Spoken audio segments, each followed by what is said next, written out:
So this is a for sale video for this Divorce 77 Ironhead that I built. So we'll start off with a cold kickstart video, let you guys hear it run and all that sort of stuff, and then we'll get into the walk around.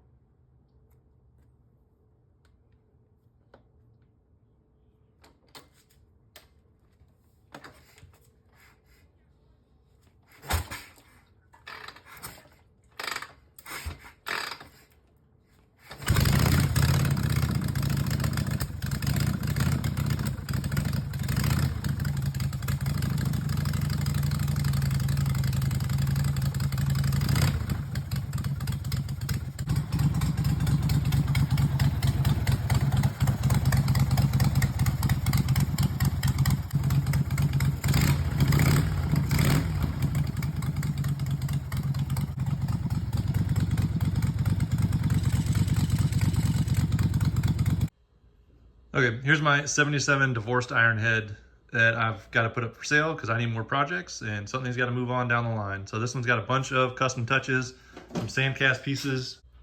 This whole jockey shifter right here, plus the points cover, is all made out of the old transmission case from the motor. Split rocker boxes, Mikuni VM38, runs like a top, just like you guys saw in the startup video, and then magneto fired ignition. I'm not sure exactly what age it is. I think it's a Joe Hunt, not really sure. And then I'm running an adapter to run it off of the tack drive from the motor. Dark blue paint with a light metallic flake in it. Everything, pill oil bag, rear fender, and tank all match. Frame has been windowed out. Then 35 mil front end, shave lowers, and spool 21 up front. New tires, front and rear. The transmission is a 4-speed ratchet top with a hammered finish on the whole top. Let's see if you can really see how that is. It looks pretty freaking sweet. All Andrews gear set on the inside. It is a mid shaft length. So this one has the 65 to 69 shaft. I'll talk about the belt drive and everything in a second. That's the reason why I did that shaft length. And a hydraulic clutch setup. Oil filters here. This is the reservoir for the hydraulic clutch setup. And obviously short shot exhaust that I just built. So this rear pipe is actually out of a panhead exhaust, and the front pipe is the stock Ironhead. And I just cut and added some tips onto the end of it. So it gives it kind of a different look. Then the stock clutch drum, I just took it, drilled some holes in to give it a little bit of a extra flair or whatnot, and then cleaned it up, sanded it some, smoothed it, and it looks really nice now. The entire belt drive is a BDL setup. This thing's brand new, got some shortsters. There is an adapter in here to make it run with the Ironhead motor. This is a shovel belt drive.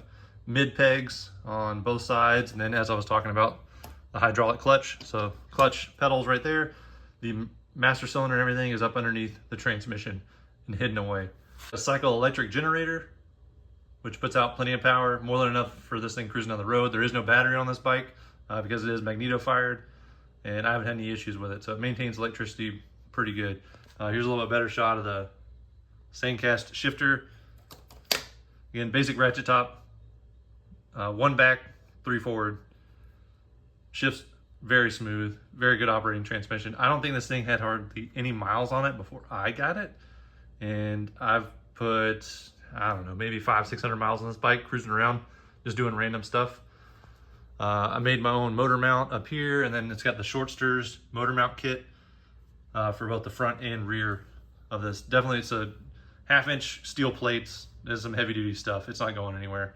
I redid the top end on this motor. It's currently 50 over, new pistons, rings, all that sort of stuff. And then I did a valve job on the cylinder heads. These are the original cylinder heads to the 77. I'm not sure what year the jugs were. I got all those in another random pile of parts that I had, but they were brand new. So put it all together.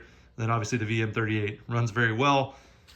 I really like the way this bike operates. It's a high RPM, kind of blast around town sort of bobber. Definitely, anybody who knows old Harleys, this one throws them off because they get very confused as soon as they see it. They see the cam cover and nobody really knows what to do with it. They start staring at it, they realize what's been done. So the frame is a late model shovel head frame that has been hardtailed. I did not do the hardtail. I just cleaned it up some and smoothed it to make it look a little more presentable, and then painted it. So the sprung seat is original to what came with this bike. I can send pictures and everything of how I originally got it. The rear seat, the little P-pad here I added. This is new, but it's starting to get the same sort of patina almost as the other one. So that's starting to come together really nice. That is the original Ironhead rear wheel that came with the bike, and the front wheel was swapped and all that's different. Let's see what else. Okay, so the thing that I would change for anybody who wants to buy it, if they want me to, they can. I ride it like this right now and it's completely fine. But if you would like a little bit extra safety, we'll say, you know, safetiness out of the chopper stuff. So this is the rear brake. So all it is just a basic clutch lever that goes down, runs to the cable, and then goes down underneath the motor. There is a lever down here, which I made, that the clutch lever hooks into, and then that lever actuates the rod for the rear drum. This rear drum is also drilled slightly, not a whole lot, just a little bit to make it match the clutch basket. It's a rear Ironhead drum, and that's the only brake you have. So it's okay. I mean, I stopped with it, but it's not gonna win any like records for you know, stopping distances or anything, but it works pretty good.